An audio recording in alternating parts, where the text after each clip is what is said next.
시편 62편입니다. 사랑하는 하나님, 우리는 때로 돈만 있으면 모든 것이 해결될 줄로 알았습니다. 때로 지식만 있으면 출세하고 누구도 부럽지 않을 줄 알았습니다. 때로 명예와 권력만 있으면 내 마음대로 세상을 휘두를 것 같았습니다. 하지만 돈과 재물이 내게 유혹이 되었고 지식과 권력이 내게 교만이 되었습니다. 주님, 우리가 이제야 압니다.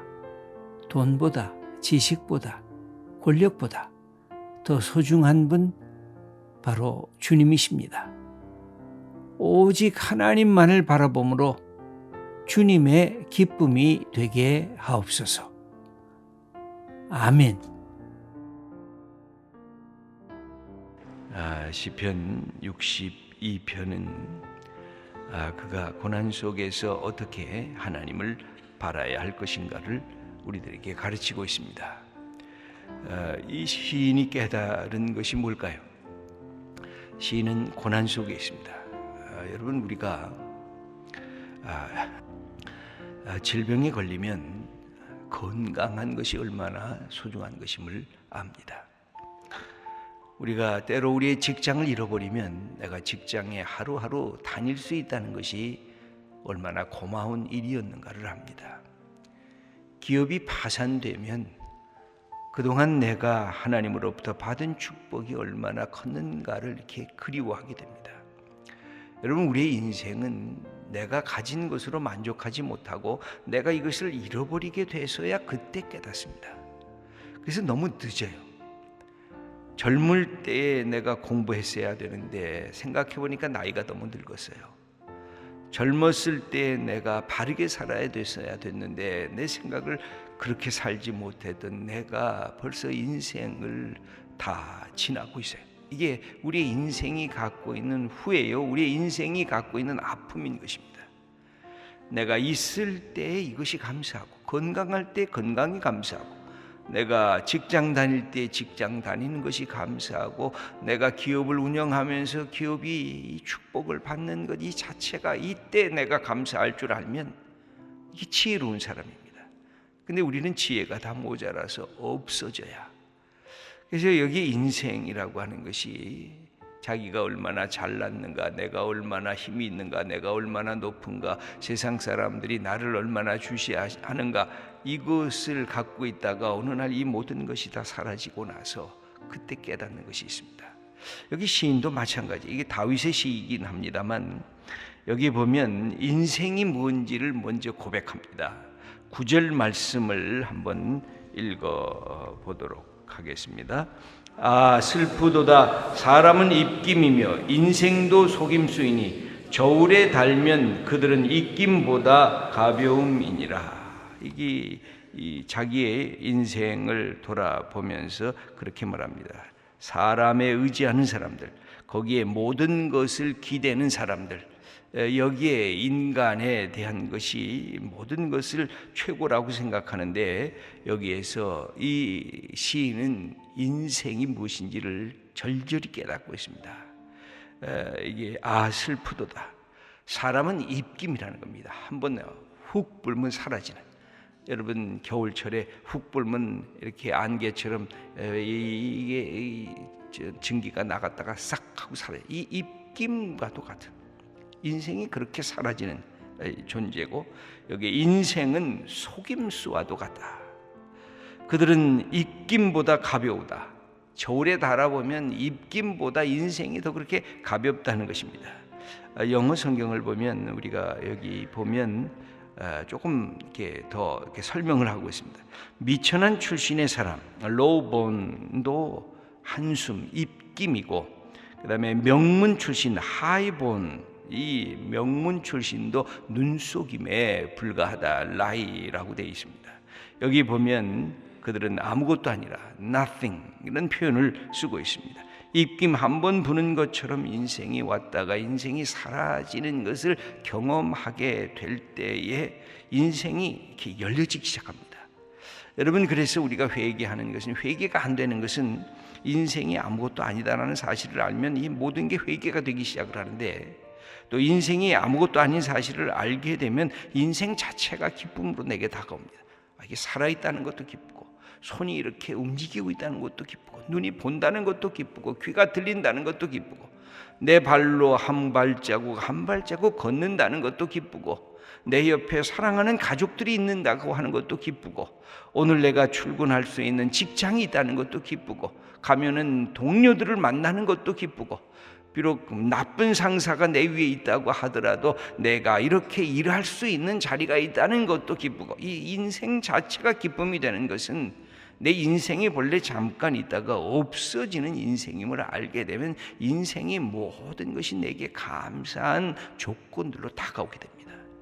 그런데 내가 뭔가 있고 내가 뭔가 꽉 차 있으면, 그것이 조금만 손상이 되면 분노하고, 그것이 조금만 없어지면 불평하고, 우리 속에 그것을 감당할 수 없는 이 아픔들이 우리에게 상처를 주게 되는 것입니다. 여기에서 이 모든 믿음의 이 시인들이 갖고 있는 것은 인생이 이 땅바닥에 이 바닥쳤다고 하는 사실을 알고 있어요. 이것은 늘 중요한 것입니다. 이 죽음에 대한 것을 이해하는 것도 마찬가지예요. 인생이 오늘 죽는다고 하면, 죽는다는 게 바닥을 쳤다는 거거든요. 내 인생이 오늘 죽는다고 하면 내가 지금 이렇게 사는 것이 좋은 것인가? 내가 이렇게 지금 있는 것이 좋은 것인가? 내가 무엇을 해야 될 때인가? 무엇을 결단해야 될 때인가?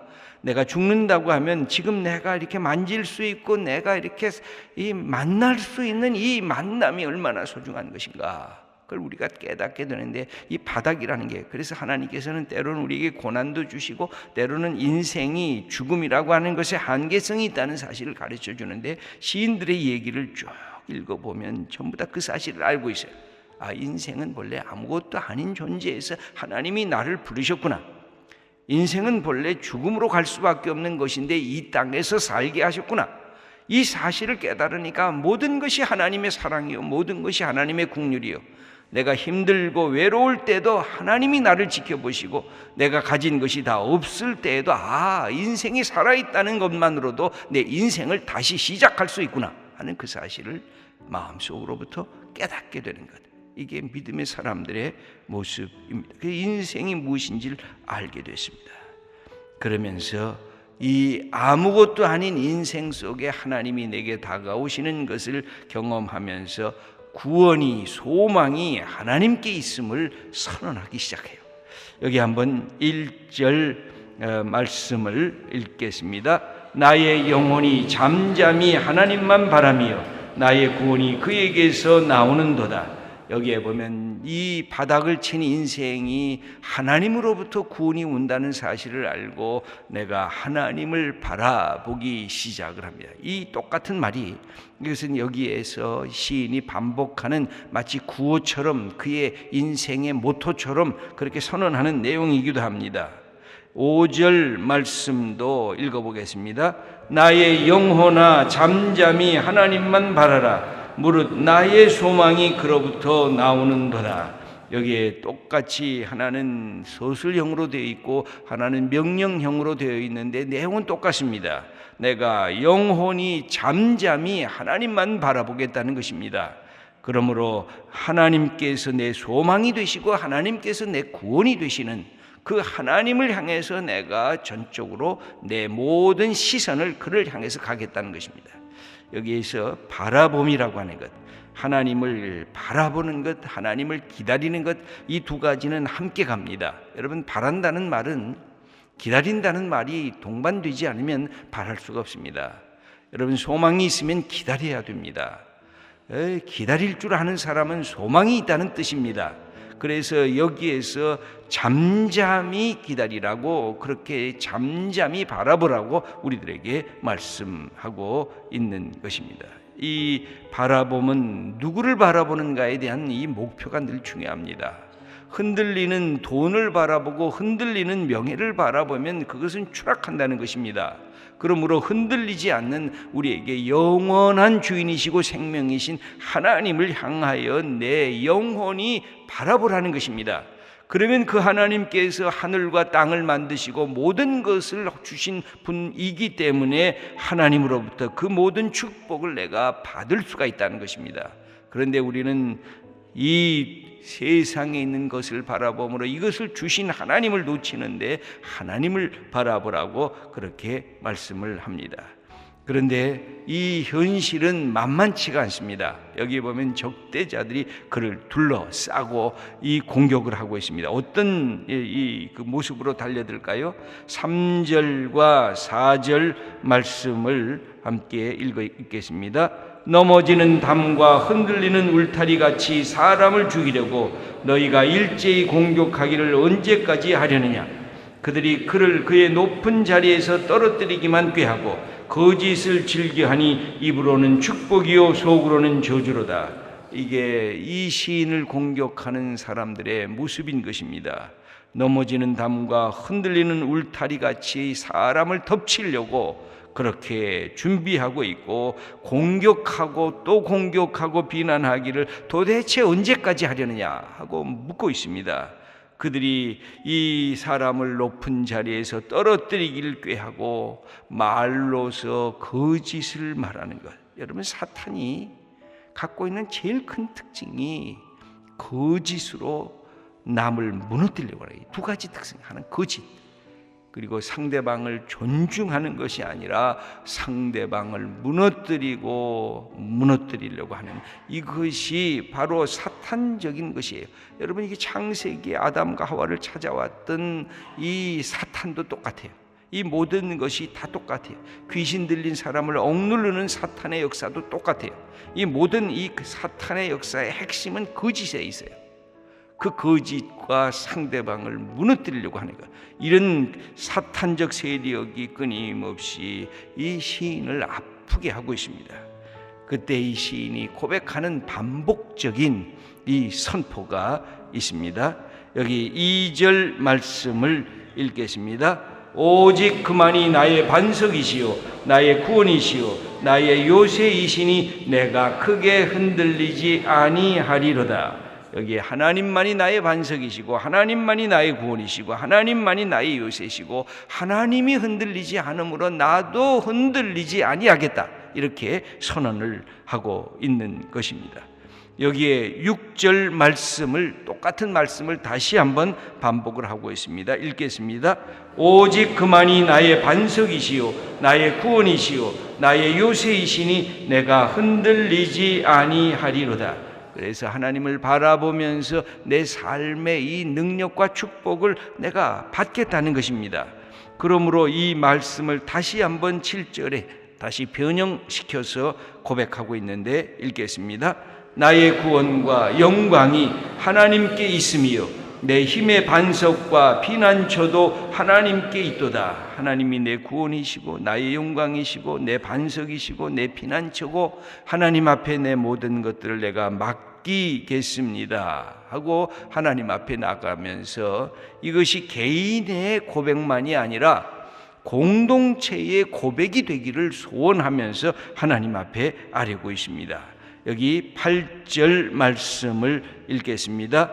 백성들아 시시로 그를 의지하고 그의 앞에 마음을 두어라. 하나님은 우리의 피난처시로다. 여기서 우리가 해야 될 것이 두 가지예요. 하나는 하나님을 신뢰하는 것, 그 다음에는 내 모습을 그대로 토해내는 것. 여기에는 내 불의한 것, 내 거짓된 것, 내 속에 나를 억누르는 것, 내가 미워하는 것, 내가 갖고 있는 나의 교만한 것, 나의 거짓된 것, 나의 불의한 것, 이 모든 것들을 하나님 앞에 토해내는 것, 그리고 하나님을 신뢰하고 하나님을 향해 하나님을 바라보는 것, 이게 이 모든 위기와 어려움을 이겨나가는 이 시인의 방법이에요. 그래서 하나님을 바라보면서 이 선언을 하고 있습니다. 그리고 자기 자신은 이 자기를 공격하고 자기를 거짓말로 하고 있는, 입으로는 축복이요 속으로는 저주를 하고 있는 그것을 향해서 자기는 이것을 넘어서려고 하고 있습니다. 여기에 10절 말씀을 함께 읽겠습니다. 포악을 의지하지 말며 탈취한 것으로 허망하여지지 말며 재물이 늘어도 거기에 마음을 두지 말지어다. 포악을 의지하지 말고 탈취한 것으로 허망하여지지 말고 재물이 늘어도 마음에 거기를 두지 말고 네가 갖고 있는 힘이 조금 있느냐? 네가 갖고 있는 지식이 있느냐? 네가 갖고 있는 돈이 있느냐? 네가 갖고 있는 명예와 권력이 있느냐? 거기에 의지하지 말라는 거예요. 그리고 오직 하나님만을 의지할 수 있도록 돼야. 여러분, 우리가 늘 그렇습니다. 하나님을 의지하면 그 모든 것이 내가 다스릴 수가 있는데, 성경에서 말하는 것은 한 가지예요. 보이는 것이 얼마나 좋아요. 여러분, 돈이 얼마나 좋아요. 권력이 얼마나 좋아요. 세상의 명예가 얼마나 좋아요. 그걸 싫다고 하는 사람이 없잖아요. 좋기 때문에. 근데 그 좋은 것을 의지하지는 말라는 거예요. 거기에 내 인생의 목표를 두면 네가 거기에 붙잡히게 된다는 거예요. 아무리 돈이 좋아도 돈에 의지하면 돈이 너를 붙잡고 너를 미혹하지 네가 돈을 다스릴 수 있게 되지 않는다는 거예요. 그런데 돈을 주신 하나님을 의지하면, 네게 명예를 주신 하나님을 의지하면, 네게 권력을 주신 하나님을 의지하면 네가 권력과 명예와 돈을 다스릴 수 있는 사람이 된다는 거예요. 이것을 뒤집으면 안 된다는 거예요. 그러므로 세상에 이 시인을 공격하는 사람들은 하나님을 의지하지 않고 돈과 명예와 권력을 의지하면서 이 시인의 것들을 탈취하려고 하고 있는데, 그것은 잘못된 방향이라는 거예요. 그러니까 먼저 하나님을 의지해야 한다는 것인데, 여기에서 이 시인이 갖고 있는 믿음이 있어요. 11절과 12절 말씀입니다. 하나님이 한두 번 하신 말씀을 내가 들었나니 권능은 하나님께 속하였다 하셨도다. 주여, 인자함은 주께 속하오니 주께서 각 사람이 행한 대로 갚으심이니이다. 권능, 힘은 하나님이 있고 인자하심도 하나님에게 있기 때문에 그분을 의지하면 그분이 인생에 공정하게 인간이 어떻게 행했는지 그대로 하나님은 심판의 하나님인 것을 네가 믿고 네 스스로 너를 바르게 관리하고 하나님만을 믿고 나가라는 것입니다. 세상 사람들 잘 나가는 것에 대해서 안절부절하지 말고, 그것에 대해서 시기하지 말고, 그것에 대해서 분노하지 말고 너는 너의 길을 가라는 겁니다. 하나님을 의지하고 하나님의 인자하심을 믿고 하나님은 궁극적인 심판주이신 것을 믿고 너는 너의 길을, 하나님의 사람으로서 너의 길을 가면 되는 것이다. 그러면서 선언하라는 것입니다. 하나님은 나의 요새시요, 나의 구원이시요, 그리고 그 구원이 하나님으로부터 오고 소망이 하나님으로부터 온다는 것, 이것을 우리의 마음속에 확인하면 내가 갖고 있는 그 삶을 하나님께서 지켜주신다는 것입니다. 사랑하는 귀한 성도 여러분, 우리 속에 있는 물음들이 있으실 것입니다. 우리가 하나님 앞에 기도하는 제목들이 있으실 것입니다. 그 제목들을 다시 한번 보면서 내 모습을 그대로 토해내시고, 그리고 하나님 모든 것을 이렇게 맡기세요. 이 말은 기도하지 말고 그냥 하나님께 맡기라는 것이 아니라 문제를 다 갖고 기도하세요. 그러면서 하나님께 맡기세요. 내 건강의 문제, 내 가정의 문제, 내 직장의 문제, 내 사업의 문제, 내 인간관계의 문제, 이 모든 것들을 하나님께 맡기시면서 하나님 나와 함께 하시고 내가 주님을 바라보겠습니다. 그리고 이 문제가 있는 거 주님 아시지 않습니까? 내가 다시 토해냅니다. 주님을 그러나 신뢰합니다. 오늘도 이 주님께서 주신 이 바라봄, 믿음, 소망을 갖고 오늘도 우리의 삶을 열어가는 귀한 성도님들 다 되시기를 축원합니다.